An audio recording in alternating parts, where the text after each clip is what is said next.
Hey guys, welcome back to the channel. I'm Drew. Great to have you here. So we are learning, studying, exploring functional anatomy, and today we are looking at the sternocleidomastoid. Try saying that 5 times fast, not getting your tongue tied.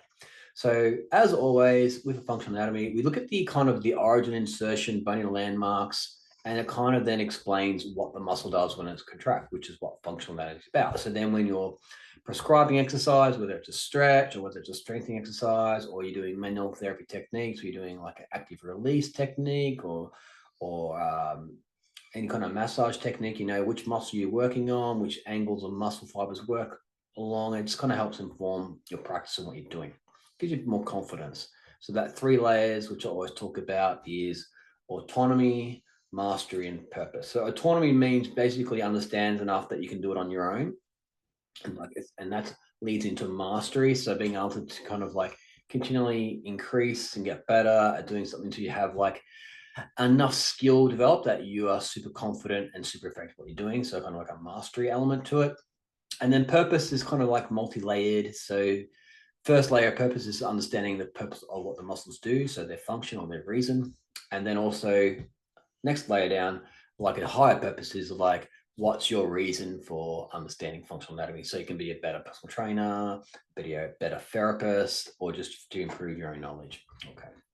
So let's look at this really cool muscle. One of the most underrated muscles in the neck. And as we go through it, hopefully that'll become clearer why it's underrated and why we need to address it. Let's kind of check out our anatomy. So we're in as always 3D for medical. Link to the app is in the description. Really affordable, and it's a great app. So I highly recommend you get to it. We're only going to like gloss over the surface, not gloss, but there's lots of other things we can look at, but we're just going to look at the kind of the basic level of anatomy with this one. Okay, bit of a teaser, if you will. So, because I want you to go and buy the app, support the company because they do great work. Now, so we've got the fiber direction coming down from the base of the skull, okay, here, and it's coming down onto your sternum, or that's the mandible, and the clavicle. So sternum, clavicle, mastoid. And this part of the skull here is called the mastoid process. So if we look here, this region through the back of your skull, basically, this is the mastoid, and there's that kind of lumpy bit there, that's the process. So mastoid process, that's the attachment point. And you can kind of palpate that, the back of your head there. Okay, so you can see that's the muscle coming up through here, behind your ear. Okay, you can kind of stick your thumb in there. There's a really nice acupuncture point in there on the bladder channel. It's pretty yummy, and great trigger point release area through here. So origin, anterior surface of the mandible and of the sternum. So anterior meaning front. So this is the surface. You can see it's just attaching onto the bone there. Insertion, the mastoid process of the temporal bone. So this is the temporal bone here. Okay. And this is where it attaches onto. And so your temple is kind of here. So tension in this part of the bone can refer into this kind of temple headache area through here. So back of the head through here into there. And in Chinese medicine, the acupuncture point, the bladder channel comes up and over and kind of goes into the eye. So in this region also can refer pain from Chinese medicine into the eye, into the orbital socket, you know, or in kind of this frontal headache area here. And that can be related to if the chi is getting blocked in this region through here, or in this region through here, you know, that can block the chi coming up over the top of the channel. And we'll definitely go into the acupuncture chi meridians and acupuncture points as well. But before you learn acupuncture meridians and points, you've got to learn functional anatomy first, because they all live in the muscles essentially and in the connective tissue. Also from there, so we've got the mastoid process of the temporal bone in the superior nuchal line of the occipital bone. So the superior nuchal line, let's whack that in our little here. Superior nuchal. Always hope you can spell it right. Line. We'll go to the right side. So we've got these lines here. So that's the superior nuchal line there. So that's where the nuchal ligament attaches onto in the green there. Okay. We've got these different kind of attachment points here, but this is a primary one there. So if we go back, so that kind of line through here. All right. So you've got your big trapezius muscles attaching up on through here as well, the trap muscles. So those big kind of posterior neck muscles kicking in there. That. And actions. So let's go into actions. Now, did it say it's attaching on the clavicle? Oh, so that's one fiber there. If you go to this fiber here, clavicular head of the sternocleidomastoid. So it's basically two muscles. So that you've got the sternal head and then you've got the clavicular head, and they form into one tendon onto this kind of mastoid process area. Kind of like the Achilles tendon is from the calf and the gastrocnemius and the soleus. Similar kind of concept here. And here we've got the clavicular head, so attaching onto the clavicle, doesn't attach onto the first rib, it's just on the collarbone. Okay, so medial 1/3 of the clavicle, so it's quite a thick attachment in through here, and then goes up into that mastoid process there. So let's look at the action. Flexes and laterally rotates the neck and rotates the head. And this one here, flexes and laterally flexes the neck, rotates the head. So they're basically doing the same action. So let's go onto the sternal head. We'll check that one out. So when we're visualizing the muscle contracting, so when it turns orange, that means the muscle's contracting, it's sliding across each other. It's what we call cross bridging. And assuming that the sternum and the chest is fixed, all right, so that's not going to move. It's going to then pull the side of your head, or pull, because it's just behind the ear, it's going to pull your ear basically to the side. That's called lateral flexion. You can see all the other muscles that are working. This is the clavicular head there. And we've got these little muscles in here. Where are they? Highlight. Where are they? The splenius, the scalenes. These are different scaling muscles, and we've got the upper trapezius here as well. So these are all working together in a team. And you've got the little rotatories muscles in here as well. So a whole bunch of muscles working to kind of laterally flex the head.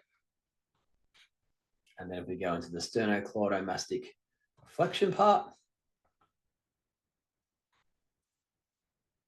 so that's your chin to chest muscle. So that's the chin to chest. Now, where this kind of comes into play, if you're doing core work, ab work, often people kind of complain they get a sore head when they're doing ab work. And the reason for that is when you do a sit-up, what you're doing is you're moving the center of gravity of the head forward. So it takes the loading off the core to actually bring you forward into spinal flexion. So you can do sit-ups with your head back in neck neutral, but that is a harder version of sit-up. It's one way you can progress ab work. But so you'll see a lot of the cueing is when you do a sit-up, you tuck your chin and just lightly chin the chest and look between the legs or look at your knees. And so then you've got a nice, strong, supported head. If you keep the neck long and these neck muscles aren't strong, okay, you get a lot of pressure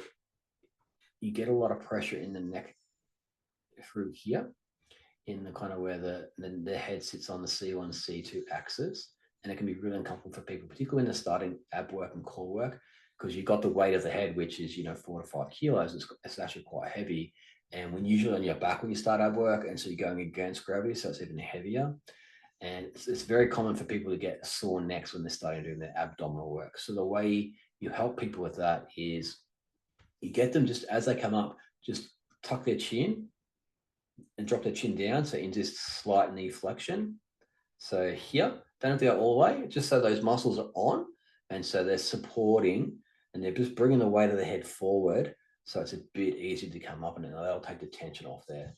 Other technique is to bring your fingertips behind, and just you're not pulling on the head, but you're just kind of resting your fingertips there, and just taking a bit of the weight of the head as you come up into the sit-up. So that's another little technique. So that's just a little kind of thing to kind of notice as well. You'll also get people who are involved in a lot of motorsports, wrestling, jiu-jitsu, things like that, where their neck is taken through lots of range of movement and the load and the tension. Okay. And you'll see people doing like resisted chin flexion or head flexion kind of movements on cable machines. And it's often to get this muscle strong to one, support and stabilize the head of the neck, and then stabilize and support the neck. So that's flexion.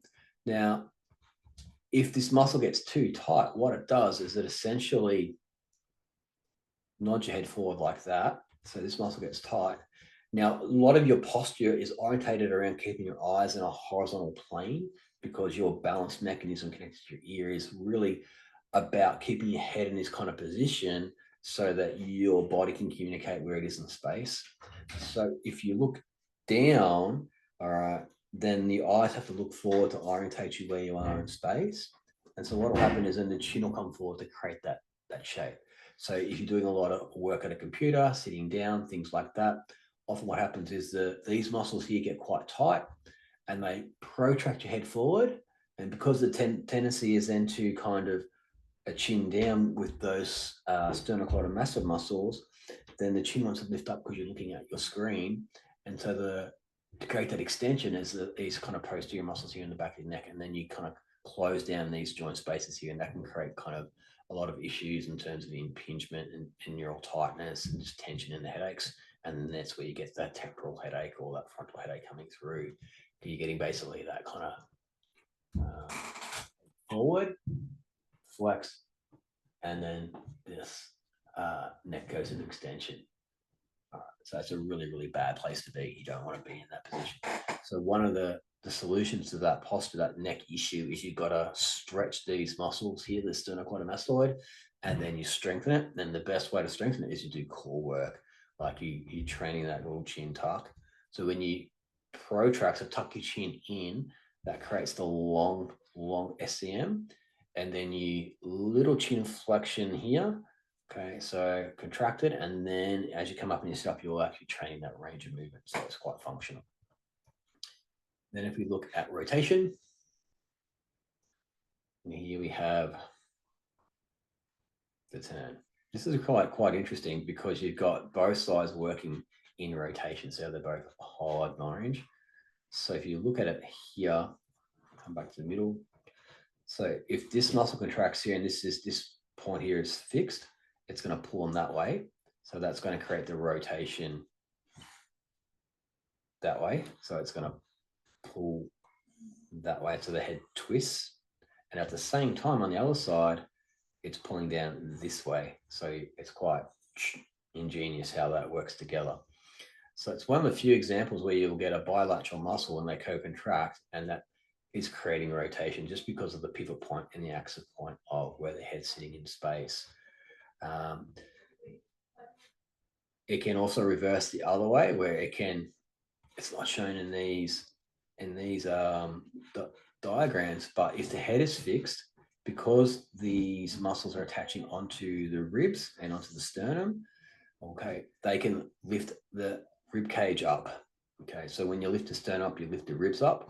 So that becomes an inhalation muscle. Okay, so all these neck muscles through here, the sternocleidomastoid, the scalenes, the trapezius, because they all have an effect on like lifting the ribs up, you can use them in respiration and breathing. And we'll do a whole video on breathing muscles. I'm very, very much interested in breathing. So it's normal to use your upper thorax muscles, your chest, in as an accessory muscle, so like a secondary helper muscle. That shouldn't be the primary muscle doing the breathing. So excessive over breathing in the upper chest, in the neck and the shoulders, okay, creates a lot of tension and tightness in these muscles. And as we discussed in previous videos, that tension and tightness can then restrict joint movement and can compromise the neurovascular bundles and the brachial plexus and all these kind of tightness up through here, the base of the neck, and that can kind of give you a lot of restriction and tightness in the neck, which cannot be fun. So you can use these muscles for breathing, but they're secondary. They shouldn't be primary breathing muscles. All right. So you can see when people are over breathing, they usually get quite tight in these muscles through here. And that's also a stress position. So it kind of sets up a chronic stress, like the autonomic nervous system is kind of getting a lot of feedback to say, get ready, tense. Okay. And so you have this chronic stress posture, which then can kind of manifest in biochemical stress and then also neuropsychological stress. So it's like stress, anxiety, hypertension, and dysfunctional breathing syndrome actually can lead to panic attacks in some people because this whole posture sets up a hyperventilation pattern, over breathing pattern. You dump all your carbon dioxide, you're not inhaling, or you're inhaling, but you're not getting oxygen transfer into the bloodstream. And so there's like a kind of like a hypoxia effect that's happening. Even though you've got a lot of oxygen in the blood, it's not getting kicked off into the tissues. And so you get cellular hypoxia, which is in itself a stress response. And so it kind of sets up this whole kind of biochemical, which then affects the brain. So that's like neuropsychological, and that can kind of be a really big component on stress. So teaching people how to breathe correctly is really, really important biomechanically to take away these physical stresses. And then when we review kind of the biomechanics of breathing and respiration and the biochemistry that's involved with that, that all kind of comes together to form this kind of functional breathing, where you can kind of balance your blood gases, you can balance your biomechanics, and then the mind can calm down because it's not in a chronic stress. But we'll get to that. So this muscle here, sternocleidomastoid, just a really, really important neck muscle. So to review, it's a neck flexor, lateral flexor, and a rotator. Often people get stuck in head forward posture or protraction. Okay. And then this muscle gets tight. So it creates this kind of neck flexion. And then to counter flexion, you get cervical extension, which exacerbates this chin forward protraction. And that compromises the back of the head. And yeah, it's not fun time for everybody. So if we go back to our info section, the C2, C4 nerve root coming out here. So that's C1, that's C2, C3, C4. So the nerves that are innervated through here, okay, go to the sternocleidomastoid. So when you get that forward head posture and chin forward, those nerves coming out here will get compressed, and that can then actually increase the tightness in these muscles, and it kind of creates a feed forward loop. So in kind of anatomy and physiology, we have what's called a negative feedback loop and a positive feedback loop. So a negative feedback loop is like your blood sugars go high, so then there's a signal to release insulin, which then pulls the blood sugar into the cells, and then blood sugars drop, and then glucogen's released to release more sugar. So it's kind of like it's an on-off signal, so it maintains balance. A positive feedback loop is where it just keeps going, turning on, and doesn't get the inhibition or the return back to balance or homeostasis. So if you're compressing and compromising this space and you're constantly creating that posture, over time, these muscles will adaptively shorten, so they won't lengthen out properly, and then the head gets stuck in that position. Okay. Luckily, we can restore that flexibility. It has really three components to it. You've got tissue length, the actual how long the tissue is, so how many sarcomeres. So you can grow your muscles longer over time. It just takes a long time. You literally grow them longer. So you're adding any more sarcomeres. That's like the long-term kind of flexibility development. Then you have neurological, so the muscles relaxing and the feedback into the muscles saying relax and contract. So if the muscles are continually contracting, then they get stuck or held in those positions. Okay, and then so you can neurologically relax the muscles. And the third component is kind of like posture and how you're positioning or organizing your body so that you've got good length, good posture, everything's kind of being neutralized with the forces coming into it, and you can maintain those postures quite well. So when you get those three things working together, and then training the muscle to have enough strength to hold their postures against gravity, particularly this muscle here and the upper trapezius here, you can get a really healthy, strong neck. And that's the goal. Okay, so that is the sternocleidomastoid. Really important in sit-ups, important in head position and balance, commonly involved in neck issues, temporal headaches, frontal headaches, really important role in respiration and breathing. And in kind of like the stress response and in managing and balancing out your blood chemistry. So it's just a super important muscle, important in managing the brachial plexus so you don't get compromised through here. And I highly recommend you pay attention to this muscle as a therapist. And when you prescribe exercise, teach people how to get one stronger with good core training and teach them how to stretch it out, lifting your ear up, a slight rotation, get that front stretch on through there. And you'll help people fix a lot of neck and shoulder and head issues. If you like this video, you want to see more, you want to help out the channel, a couple of simple asks, give it a like, give it a share. Love comments, questions, feedback, anything I missed which you think would be helpful for the community, drop them down there. And we've pretty much covered most of the major neck muscles now. So I think we might need to move into our core next. So the abdominals, the obliques, and transverse abdominis will be our next focus. Okay, wherever you are, have a fantastic day. Keep studying, keep learning, keep growing, be humble, and we'll see you in the next video.